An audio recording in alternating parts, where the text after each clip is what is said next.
Nós vamos falar de negociação de conflitos. Então, assim, quem não tiver conflito não precisa assistir essa reflexão, né? Esse bate-papo que nós vamos fazer aqui sobre conflitos. Conflitos, eles são gerais, né? Quem não tem conflito é porque nada faz. Os conflitos, inclusive, eles são necessários, porque resolvendo os atritos, resolvendo nossas arestas, é que nós conseguimos evoluir. O que não é bom é o confronto. O confronto realmente ele é prejudicial, porque ele é uma briga de forças, né? Ele é uma disputa. Então, a sugestão aqui é que a gente não fuja do conflito, a gente consiga enfrentar o conflito e aprender com ele, tirar dele um aprendizado. Tem uma frase muito legal de Dom Helder Câmara que ele diz assim: se discordas de mim, me enriqueces. E isso é muito importante a gente começar a aprender a discutir ideias e não julgar pessoas, né? Fazer essa diferença. Mas, primeiramente, eu quero iniciar dizendo assim, a gente fazendo uma reflexão sobre por que nós temos essa tendência a tantos confrontos, né? Confrontos, na verdade, são movimentos do ego. Então, vamos inicialmente entender por que eles existem com tanta frequência. Existem 3 males na humanidade. Quais são esses 3 males? Vamos aqui conversar sobre eles. Primeiro é a questão da autoimportância. Né? Eu me acho muita coisa, eu sou, né, um rei, uma rainha e que tenho vassalos e que todos nasceram para satisfazer as minhas necessidades. Então qualquer coisa me aborrece. O som me aborrece, o trânsito me aborrece, uma pessoa que não compreende os meus desejos, que não adivinha os meus desejos me aborrece, se demora muito, o almoço me aborrece, se o garçom, quando está ouvindo o meu pedido, não olha para mim, me aborrece. Então é aquela pessoa que se acha, né? E aí ela começa então a sentir que o mundo existe para satisfazê-la no seu autocentramento. O mundo gira ao redor dele. Então, o ideal é que a gente tenha uma concepção de que nós só valemos pelo serviço que a gente presta a outras pessoas. O segundo mal, né, é a questão da hereditariedade. Ah, sabe por que eu sou assim? Por causa do meu pai. Ah, sabe por que eu sou assim? Por causa da minha mãe, que era muito prolixa. Então as pessoas começam a encontrar nos seus ancestrais desculpas para serem o que são. Poxa, a gente já cresceu, né? Nós somos mocinhas, rapazinhos, já tem barba, né? Seios. Então é preciso assumir o que a gente quer transformar em nós, o que precisa ser transformado para a gente se melhorar e não ficar, né, naquela vibe de estar encontrando terceiros para poder justificar o seu comodismo de não querer se transformar. Então é bom acordar para se transformar enquanto é tempo, senão encrua. E aí tem mais dificuldade. Depois que a panela esfria, que o óleo encrua, é mais complicado conseguir fazer a limpeza. Então, lavar a panela enquanto ela está quente. Então, na hora que você descobre, começa então o processo de autotransformação. O processo de autotransformação começa pela consciência. Muito bem, continuando, por que então que nós, na nossa convivência, existem tantos confrontos? Porque o nosso ego tem autoimportância e o nosso ego acha que tudo que nós temos que não é satisfatório é culpa dos nossos pais, dos nossos avós. Teve um pai e uma mãe? Pronto, já tem toda uma justificativa para continuar a ser o que é. Precisa acordar. É preciso se assumir. O terceiro mal, então, da humanidade, né, é ser sério demais. Né? Quando eu falo sério, é aquela pessoa circunspecta, né? Ela está com muitos papéis na mesa, ela é muito importante, ela está todo o tempo com o senho fechado, né? E não respira direito, e não encontra um prazer, uma satisfação naquilo que faz. Não ri com facilidade, né? É aquela pessoa que você diz assim, vamos ao piquenique, a pessoa diz, vai chover, né? Ela já pressupõe, ela vaticina uma desgraça em tudo que ela vê. Enfim, o que é ser sério? Ser sério não é ser circunspecto. Ser sério é estar com a sua mente, a sua emoção e as suas ações integrados. Uma criança é séria, uma criança brincando no chão é séria, porque ela está com a cabeça, com as sensações, com o coração dela e com as mãos brincando. Ela está toda inteira naquela brincadeira e por isso ela é tão séria. O que é um ser que não é sério? É aquele que pensa de um jeito, fala de outro, sente de outro e age ainda de outra forma. Então, todo desintegrado, né? Então, assim, quando a pessoa tem seriedade, ela tem essa integridade e tem facilidade no sorrir, né? Eu tenho um coach que ele diz assim, Magui, ele é psicólogo, ele diz assim, Magui, quando o meu cliente começa a rir dele mesmo, ele está curado. Não precisa mais vir para o consultório. Porque quando a gente se acha uma piada, quando a gente tem essa leveza, essa gostosura de achar que a vida é um grande laboratório, um grande aprendizado, e que nós damos tropeços, né? Às vezes nós fazemos papel de palhaço, às vezes fazemos papel do dono do circo, às vezes fazemos o papel de plateia. O importante é que a gente tenha esse humor gostoso de rir de si mesmo. Quando levar uma queda, toma um susto, e aí pronto, é dessa forma que eu caio. Né? E aí as coisas ficam mais fáceis, mais gostosas e vamos para frente, não é isso? Eu acho que tem algo muito interessante na programação neurolinguística, que é uma ferramenta preciosa para a gente resolver conflito. Nós sabemos que conflitos são necessários, que os confrontos são desnecessários, né? São movimentos do ego, egoísta, individualista, são movimentos de pessoas centradas, autocentradas, né? Nos seus desejos, todo mundo tem que estar a serviço dela.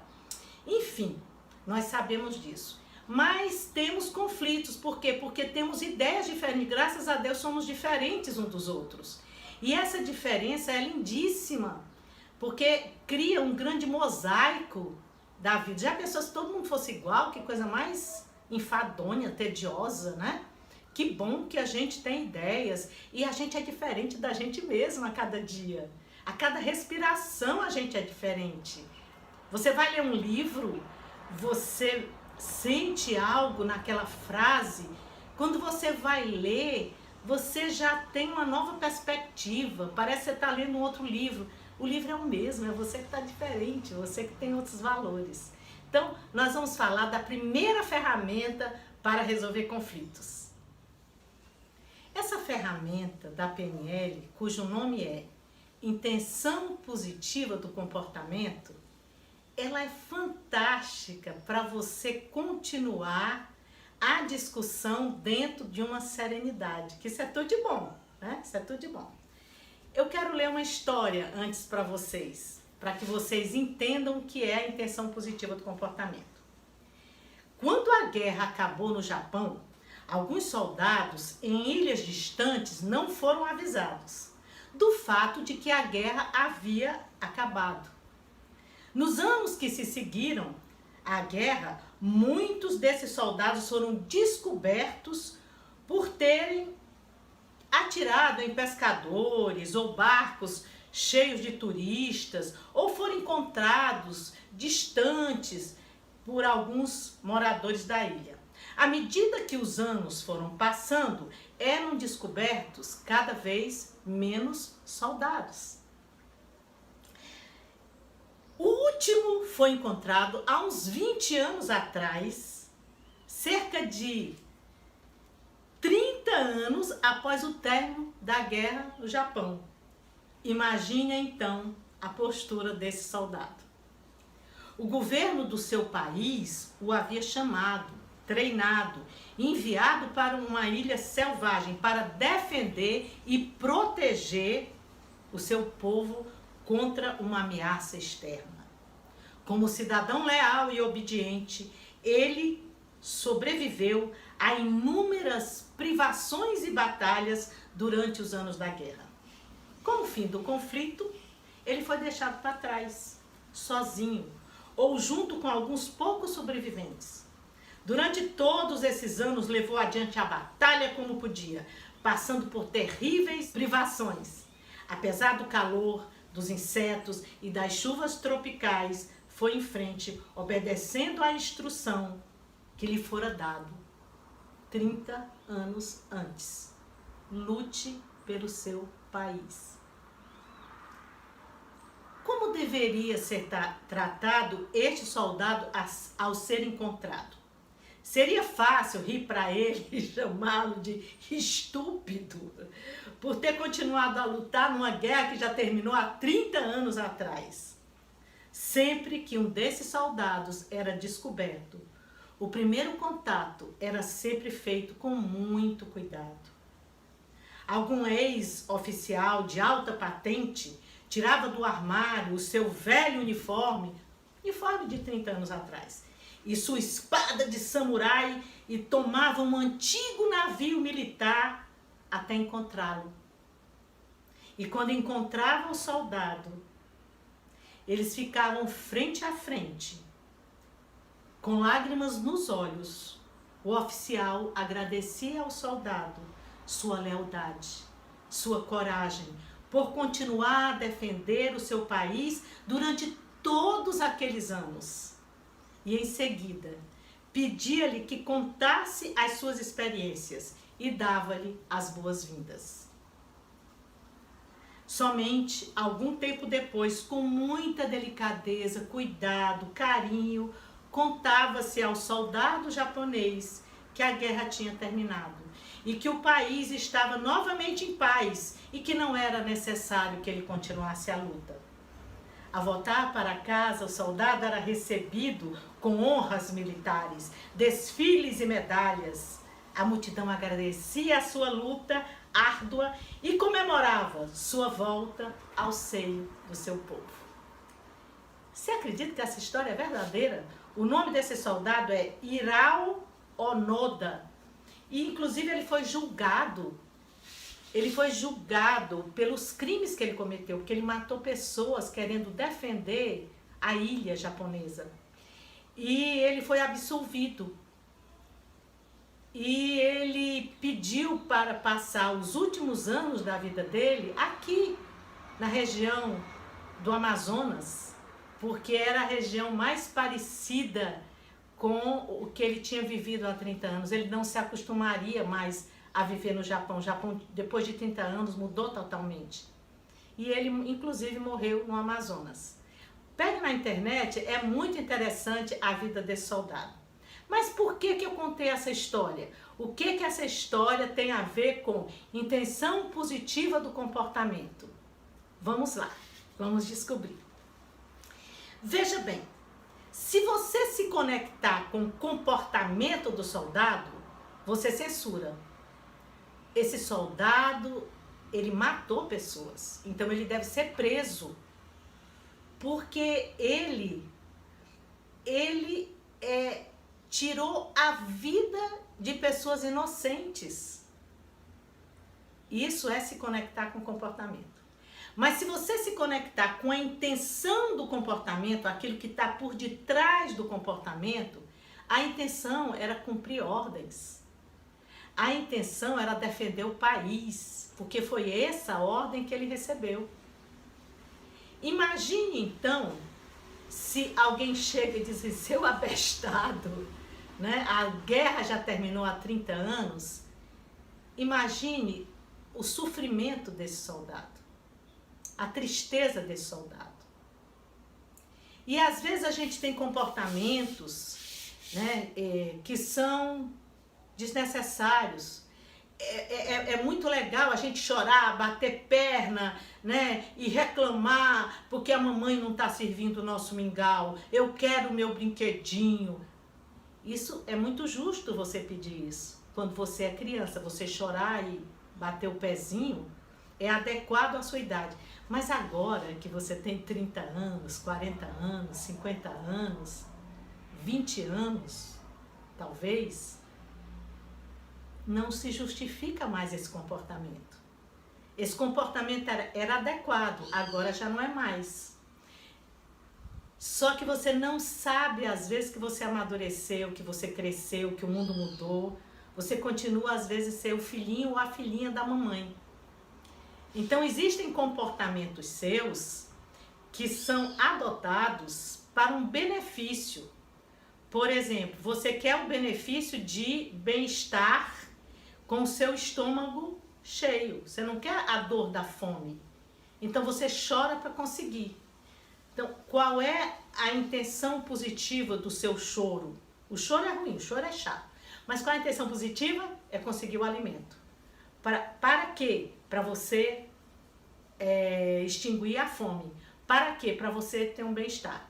Então, todo comportamento, quando ele é adotado com a intenção do bem-estar. Então, vamos lá, vamos pegar o soldado. Ele matou alguém. Por quê? Porque ele estava defendendo a pátria. Mas o que ele ganhou com isso? Ele ganhou o valor de ter obedecido. Eu obedeci o meu chefe. O que você ganha quando você obedece? Quando eu obedeço, eu ganho a sensação de dever cumprido. E quando você tem a sensação de dever cumprido, o que você ganha? Eu ganho bem-estar. No final das contas, todos nós funcionamos para bem-estar. Para chegar nessa sensação gostosa de se sentir bem. O criminoso mata porque ele quer se livrar daquela pessoa, ou então ele quer roubar o dinheiro. No fundo ele quer dinheiro para comprar as coisas que ele quer, mas o que ele quer mesmo, qual é o ganho dele, é quando ele conseguiu o que ele quer, ele sentiu o bem-estar.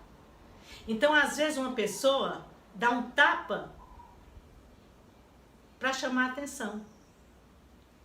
Porque o que é que a pessoa mesmo ganha com isso? Bem-estar. Então, todos os comportamentos, eles buscam o bem-estar. Todo comportamento na sua origem busca o bem-estar para a pessoa que pratica o comportamento, não é para o outro. Então, o pressuposto da PNL é todo comportamento para quem é o dono do comportamento tem a intenção de gerar bem-estar. Todo comportamento tem uma intenção positiva. Essa é a grande lição, esse é o pressuposto da PNL que vai fazer com que nós possamos, diante do conflito, ter serenidade. Então, vamos aqui fazer um exercício, né? Vamos imaginar que eu estou dando uma aula.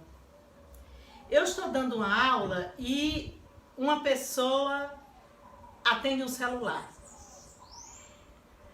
Se eu me conectar com o comportamento do aluno, eu vou ficar aborrecida, vou me sentir desprestigiada, vou sentir que ele não está valorizando o que eu estou dizendo. Não entro nessa conexão com o comportamento, porque senão eu estou me comunicando no mesmo nível da pessoa. Eu vou em uma outra dimensão.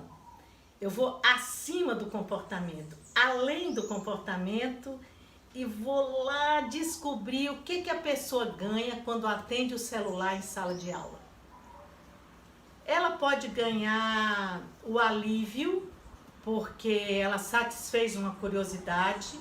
Ela pode ganhar a satisfação de falar com alguém que ela estava esperando muito a ligação, né? Ela pode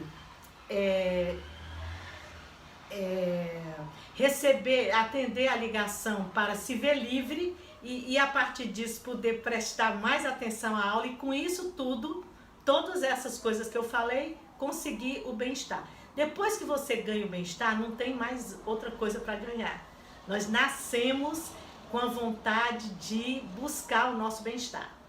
Onde é que tem um problema sério? É porque às vezes as pessoas não sabem escolher o melhor comportamento para se sentir bem. Se eu quero chamar a atenção a você, não precisa gritar ou não precisa usar palavrões. Eu posso escolher um comportamento mais adequado, mas às vezes as pessoas não sabem escolher os melhores comportamentos.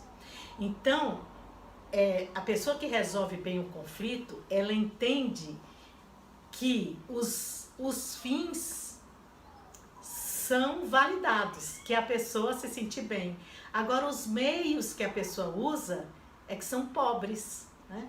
As pessoas não sabem escolher a forma melhor de chamar atenção, se livrar de outra pessoa. Às vezes as pessoas são grosseiras com outras para se vingar. Tá, e o que você ganha quando você se vingar? Eu ganho uma sensação de olho por olho, dente por dente, né? Eu fiz a pessoa sofrer o que eu sofri. Tá, e quando você faz isso, o que você ganha com isso? Ah, eu ganho uma sensação de alívio, né? Dei o troco, não deixei por menos. Ok, tudo bem. E quando você não deixa por menos, o que você ganha com isso? Ah, eu ganho bem-estar. Pronto, não tem mais para aí, tá? Então, o negociador precisa entender que todos os seres humanos buscam o bem-estar e que eles erram na escolha do comportamento. Resolvido isso, quando você estiver negociando numa mesa com o seu parceiro, você vai entender o comportamento dele. Entender, não aceitar. Estou falando em compreensão. Você vai compreender que ele está querendo lhe esfolar. Ele está querendo produto de graça. Ele quer ganhar o máximo e você perder o máximo. Ele, às vezes, está querendo confrontar com você, porque ele quer se sentir importante. Quando ele ganha mais, ele tem a satisfação de dizer que ele ganhou o jogo, que ele ganhou a disputa e com isso ele se sentir bem. Ele quer mostrar para você que ele é mais forte e com isso se sentir importante. Quando ele se sente importante, ele se sente bem.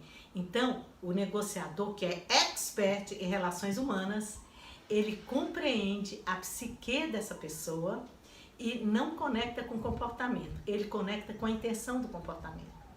E aí ele diz, olha, eu sei que o senhor quer tirar todas as vantagens. Eu sei que o senhor está querendo que eu venda o produto abaixo do preço de custo e ainda lhe dê prazo, ainda mande deixar sem custo. Eu sei disso. E eu quero dizer para o senhor que eu valido essa sua intenção. Porque se eu estivesse no seu lugar, talvez eu também quisesse todas essas vantagens. E eu quero agora, já que eu entendi as suas razões, e acho que o senhor está certo nas suas razões, eu estou querendo agora que o senhor me escute para que eu possa colocar as minhas razões. E a gente consiga chegar a um denominador comum para gerar benefício para você e para mim. E assim vamos os dois ficarmos satisfeitos após a negociação. Então, deixa eu lhe contar aqui, lhe mostrar o que eu tenho para lhe dizer sobre até onde eu posso chegar. E assim a pessoa se sente tranquila. E você, a pessoa se sente tranquila porque você validou, você fez empatia com a decisão dela. E ao mesmo tempo, você tem condição de colocar a sua intenção porque você já validou e entendeu a intenção do outro. Isso serve para a briga de marido e mulher, pais e filhos, aluno e professor, patrão e empregado, entre sindicatos, governos. Isso serve para tudo.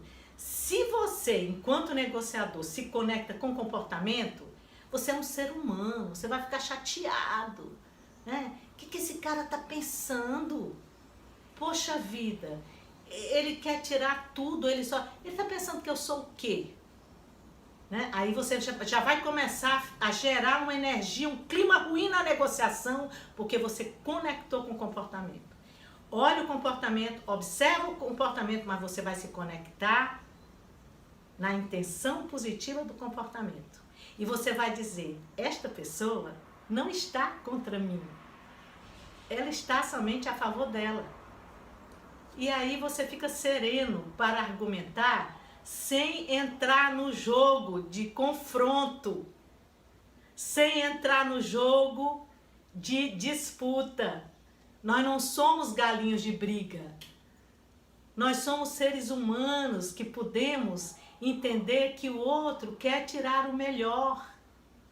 Só isso. Imagine sua vida se todas as pessoas conectassem com a intenção positiva do comportamento. Não para ser um babaca, né? Não para aceitar, olha, faz aqui um ninho, o seu ninho na minha cabeça, pode fazer o que quiser. Não, não é para isso. É para que você deixe o outro chegar onde ele quer chegar. E você valida, eu entendo. Se eu tivesse na sua posição, eu também queria isso. Eu queria um produto de graça e que fosse entregue na minha casa, ainda com um buquê de flores e bombons de chocolate. O senhor está certo. O senhor quer o melhor para você. Depois que você fala isso, que você reconhece, a pessoa baixa a guarda. Porque a pessoa começa a perceber que você entendeu com profundidade o movimento dela e você não está contra esse movimento. Você está a favor desse movimento. Porque ele é um ser humano, ele tem ego. Agora você vai mostrar as suas razões. E assim a negociação é feita em busca de quê? Existem divergências e você sem conectar com o comportamento e sim com a intenção positiva do comportamento, você encontra as convergências.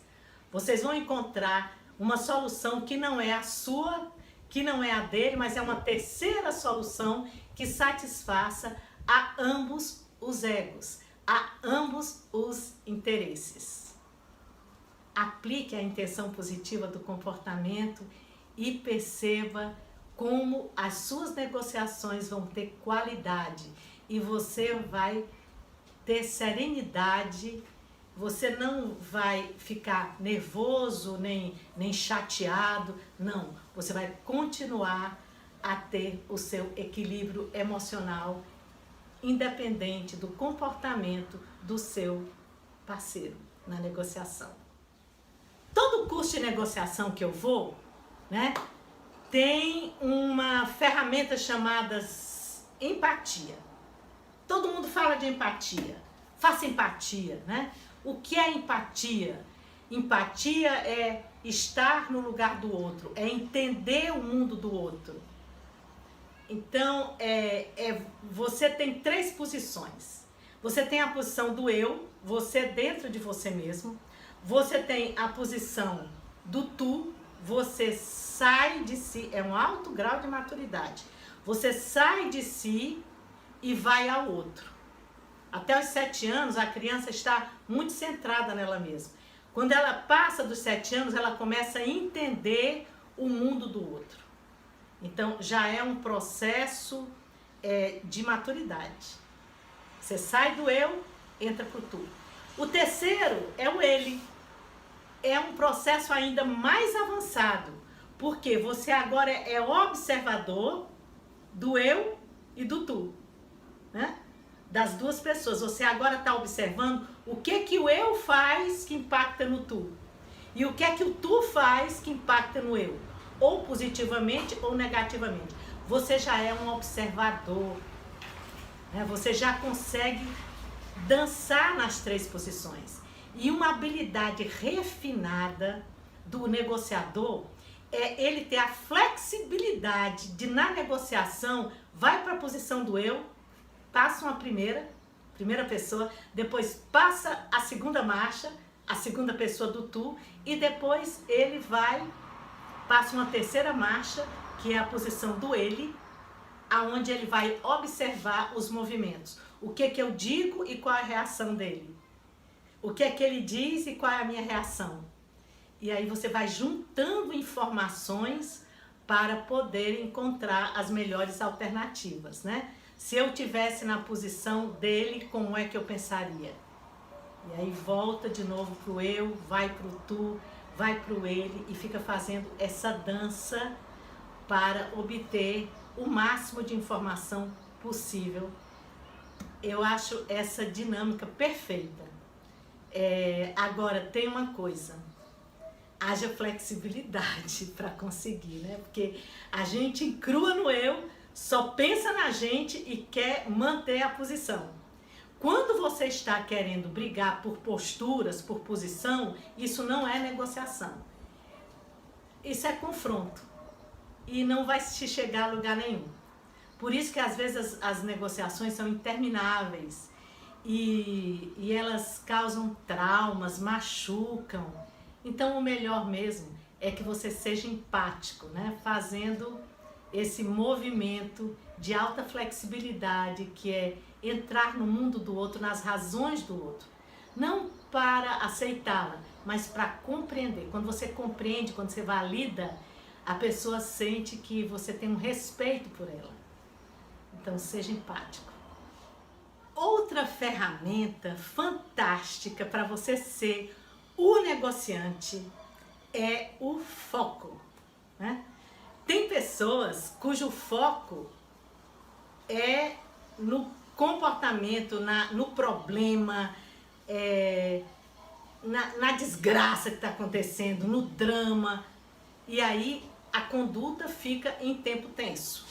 Quando você fura o pneu e entra em contato com o problema do pneu furado, você tem um tipo de humor, você tem um tipo de energia, você se aborrece, você se desgasta, se enche de adrenalina, porque você está sendo inconveniente no próprio instante em que você foca no problema.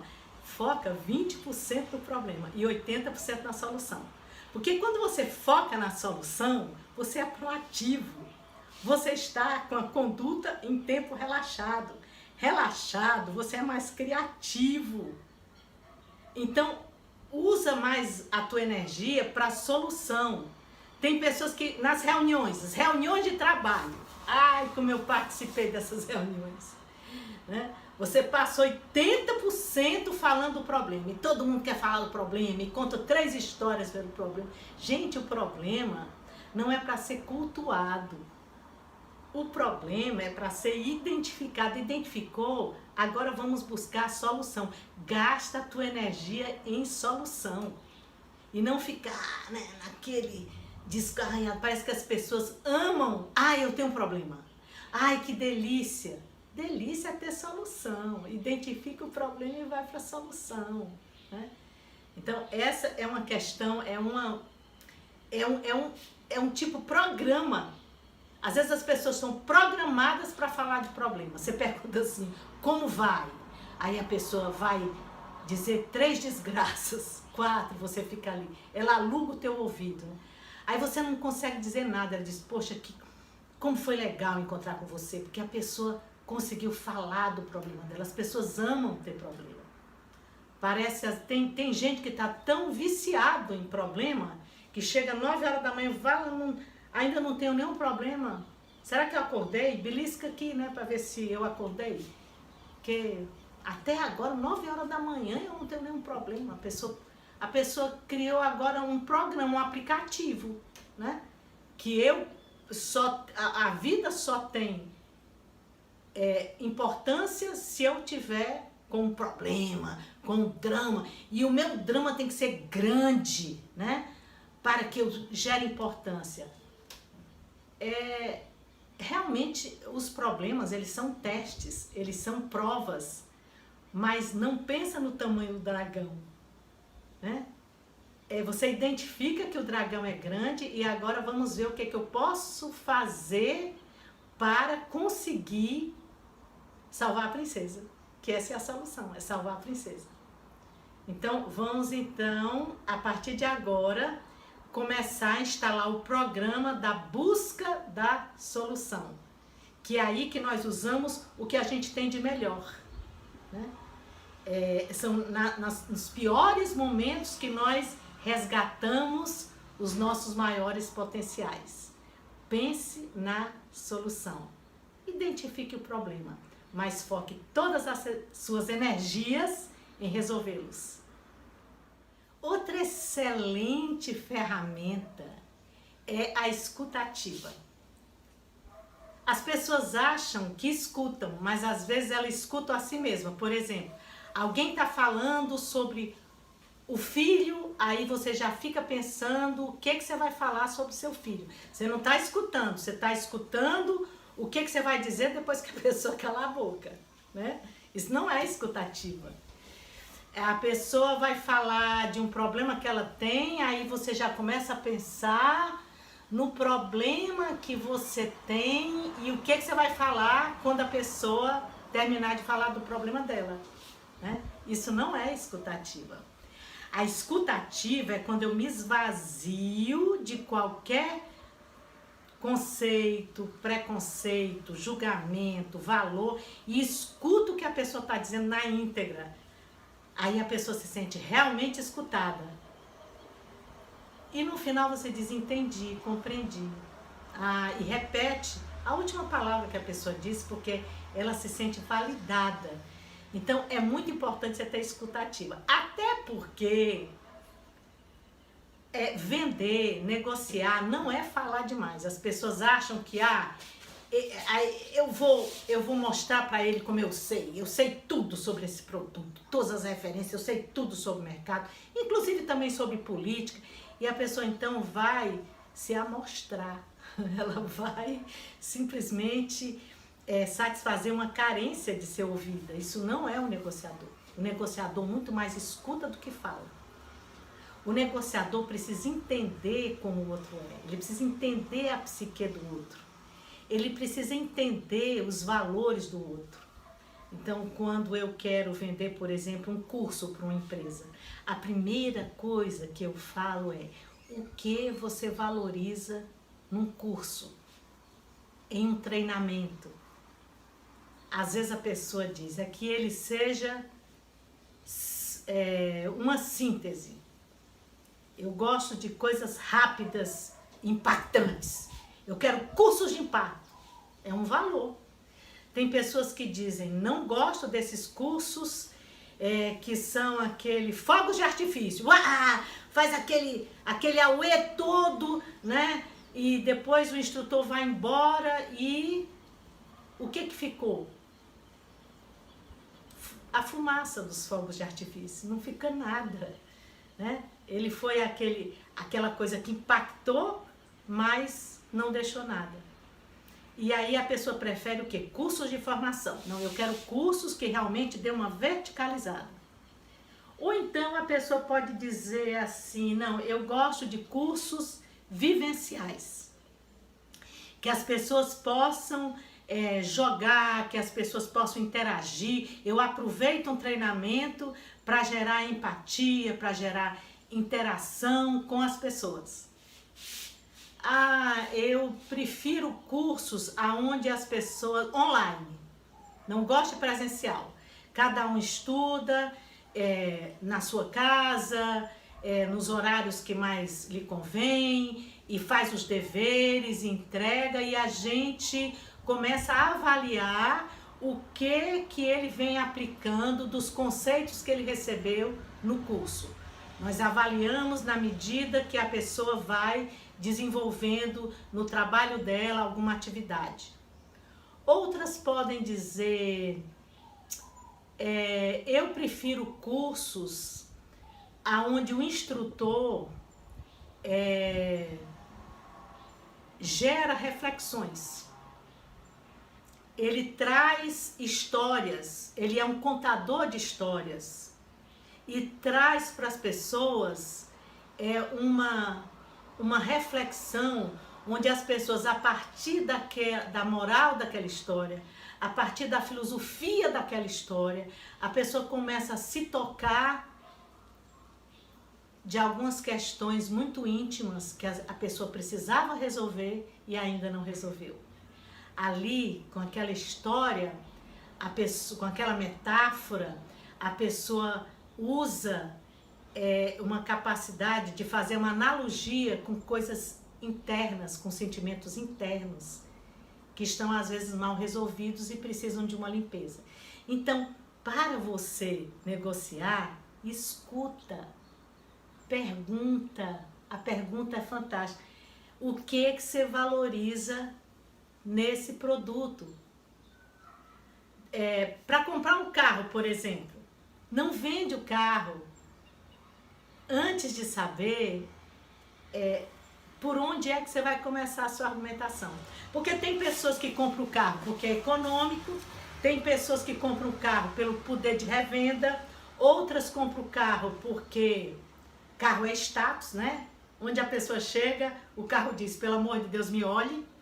Tem pessoas que compram o carro porque ele é seguro, aquele carro grande, né? Todo blindado. Elas compram o carro porque o carro ela vai poder viajar com segurança.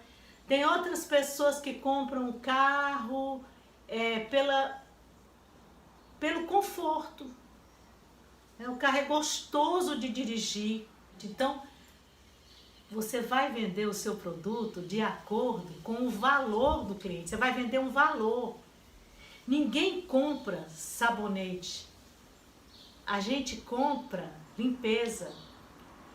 Ninguém compra carro, a gente compra locomoção ou status, ou poder de revenda, ou economia. Ninguém compra roupa, a gente compra aparecer, a gente compra beleza, ou a gente compra conforto, tecido gostoso. Eu não quero nem saber se a roupa é bonita ou não, eu quero me sentir bem dentro dela, né? Ninguém compra uma joia, a gente compra uma forma de mostrar para o outro os nossos enfeites, os nossos adereços. A gente quer chamar atenção, não é isso? Então, ninguém compra Coca-Cola, diz que a gente compra o arroto, né? Aquela delícia do final. A gente não compra aquele líquido escuro, né? Aquela tinta negra do capitalismo americano. Você compra aquela delícia de depois de comer você sentir que você fez a digestão.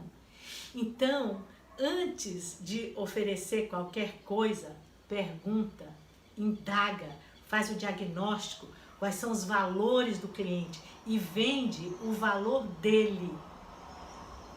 Não vende o que você acha. Procura no teu produto onde é que o teu produto ou serviço, onde é que ele pode favorecer aquilo que o cliente valoriza. Ok? Beleza? Escute o máximo, fale o mínimo. E seja um excelente negociador. Então, nesse último bloco, nós vamos fazer um resumo de tudo que nós falamos. Dependendo da nossa postura, nós podemos gerar no receptor comportamentos defensivos ou podemos gerar comportamentos receptivos. Como é que a gente gera comportamentos defensivos? Quando a gente avalia. Então a gente está olhando, mesmo que seja inconsciente, mesmo que você não esteja falando, A pessoa sente a energia da avaliação. Ninguém gosta de avaliação. Nem as crianças de 3 anos de idade gostam de ser avaliadas, né? Ninguém gosta, você é mal educado. Poxa, ninguém gosta disso. O ideal é você descrever, fazer uma descrição.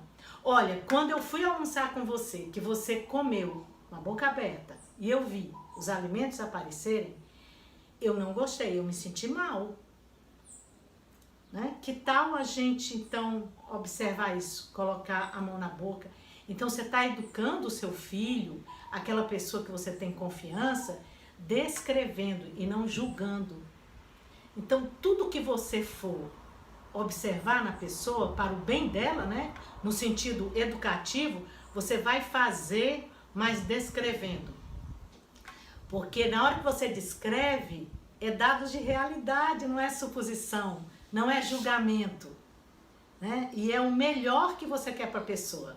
Antes de descrever, faz rapport, faz espelhamento para gerar confiança. Um espelhamento, como eu falei, sincero, que vem do coração. Não é falsidade, não é fazer de conta que está espelhando. É realmente um movimento de buscar o melhor para a outra pessoa. Aí ela vai entender você fazer a descrição, né? Você descrever o comportamento que você está achando inadequado. O segundo que gera uma postura defensiva é o controle.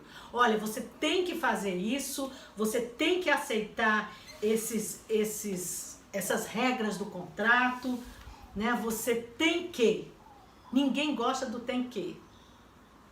O cliente não gosta que você venda, ele gosta de comprar. Então, como é que você pode criar nele um comportamento receptivo? Quando você orienta. Olha, você pode fazer 2 coisas. Você pode aceitar essa cláusula.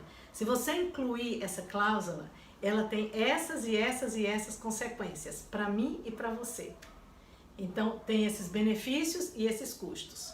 Agora, essa outra cláusula, ou essa outra característica do produto, tem esses benefícios e esse custo. E deixa que o cliente, então, decida o que ele vai abrir mão ou não. Porque às vezes o produto é grande, mas gera um benefício X. Às vezes ele é pequeno, é melhor ser pequeno, mas ele não tem aquela função que o cliente quer. Então, orienta, gera nele possibilidades. O cliente adora saber que ele está no controle da negociação. Qual dos dois o senhor vai escolher? Não é você que está vendendo, é ele que está comprando. Outro comportamento que causa uma sensação de defesa é a estratégia, você mentir, né?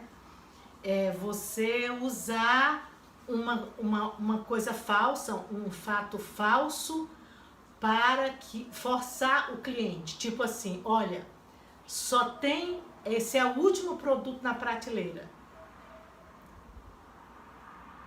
As vagas são limitadas, né? Me engana que eu gosto. Cuidado para que você não perca a confiança porque está exagerando nas estratégias. Ninguém é bobo. Até as crianças sabem quando você está mentindo. Você sabe, você percebe quando alguém está falando a verdade. Nós somos criaturas altamente perceptivas. Então, seja honesto. Use a espontaneidade. Eu me lembro que uma vez eu cheguei tarde no banco e o meu chefe perguntou o que houve. Aí eu disse, eu dormi tarde e acordei tarde. Aí ele olhou para mim assim, porque ele estava esperando, o pneu furou, o trânsito. Não, eu acordei tarde. E aí cheguei tarde.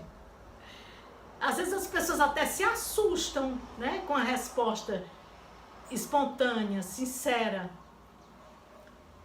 E o ideal é que você seja o mais verdadeiro possível. Eu sei que todos nós temos nossas agendas ocultas. Eu sei que não dá para ser verdadeiro, né, absolutamente, eu sei disso.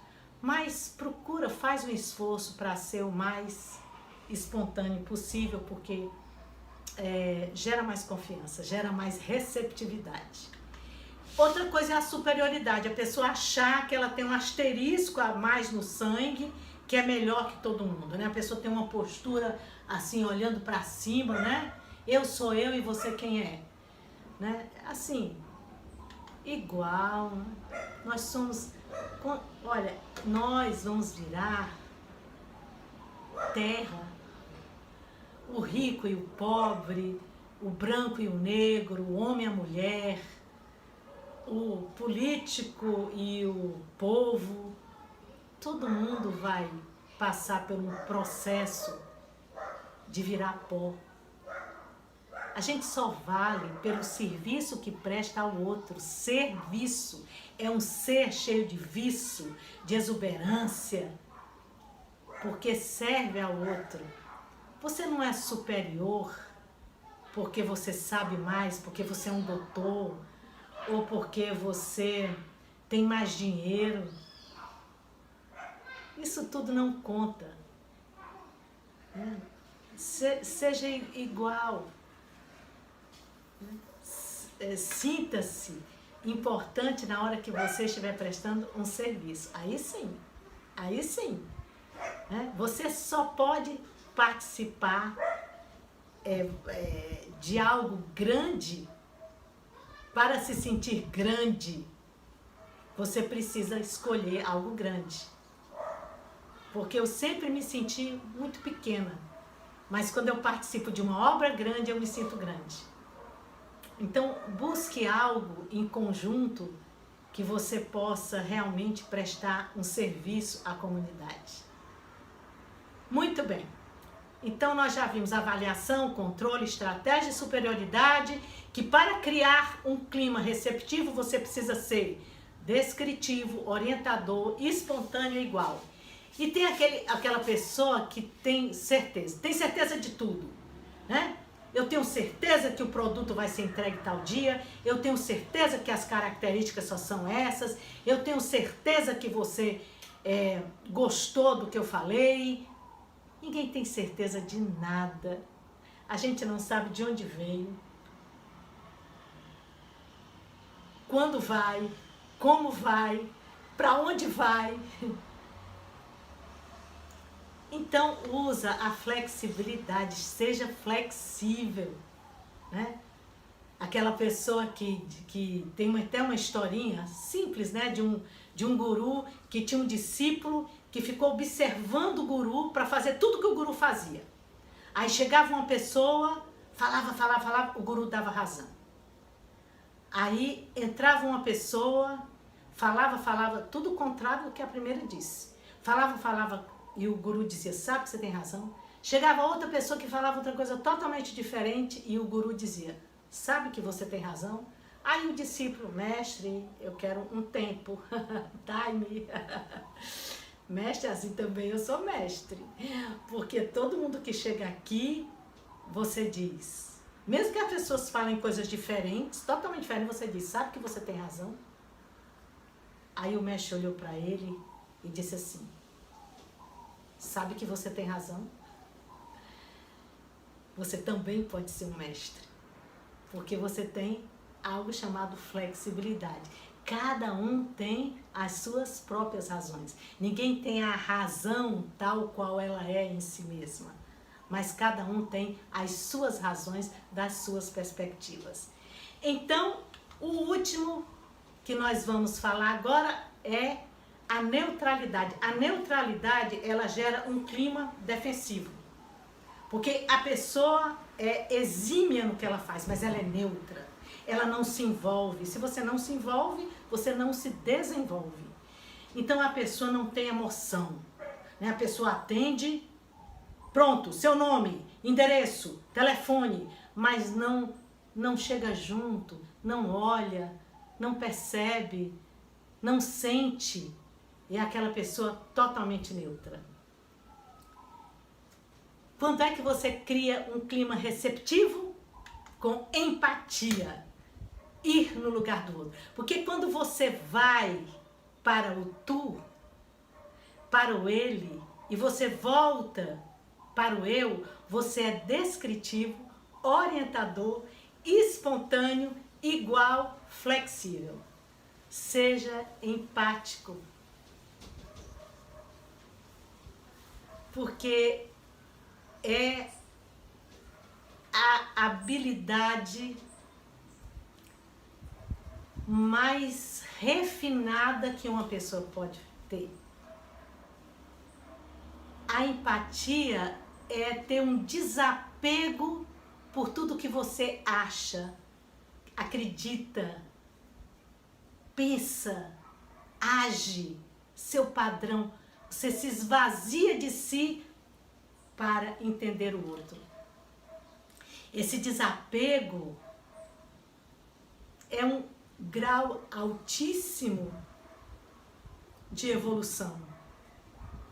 Você abre mão de si por alguns segundos para entender o outro da perspectiva dele e não da sua. Seja empático.